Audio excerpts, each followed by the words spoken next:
जरा मरण मोक्षाय मामाश्रित्य यतन्ति ये ते ब्रह्म तद्विदुः कृत्स्नमध्यात्मम कर्म चाखिलम। अर्थात जो लोग जरा यानी बुढ़ापे और मृत्यु से मुक्ति पाने के लिए मेरा आश्रय लेकर प्रयत्न करते हैं, वे उस ब्रह्म को, संपूर्ण अध्यात्म को तथा संपूर्ण कर्म को जानते हैं। ये श्लोक उन बुद्धिमान भक्तों के लक्ष्य और उनकी उपलब्धि का वर्णन करता है। 1. भक्त का लक्ष्य जरा मरण मोक्षाय।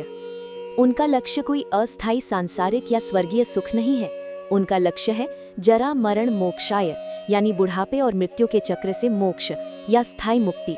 वे जीवन की वास्तविक समस्याओं का समाधान चाहते हैं। 2. भक्त की विधि माम आश्रित्य यतन्ति।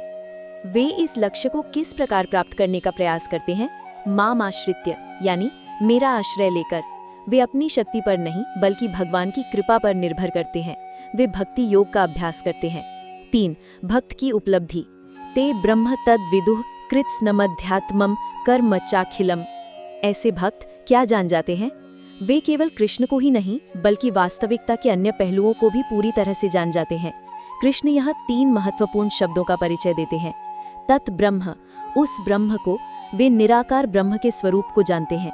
कृत्स्नम अध्यात्मम, संपूर्ण अध्यात्म को, वे अध्यात्म यानी आत्मा के स्वरूप और उसकी प्रकृति को पूरी तरह से जान जाते हैं। अखिलम कर्म, संपूर्ण कर्म को, वे कर्म के सिद्धांत को यानी कर्म क्या है, विकर्म क्या है और अकर्म क्या है पूरी तरह से समझ जाते हैं।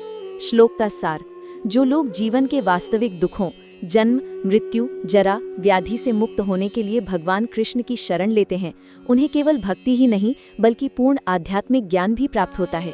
वे ब्रह्म, आत्मा और कर्म के रहस्यों को भी जान जाते हैं।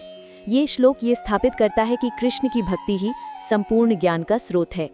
इन्हीं शब्दों ब्रह्म, अध्यात्म और कर्म को सुनकर अर्जुन अगले अध्याय की शुरुआत में प्रश्न पूछेंगे।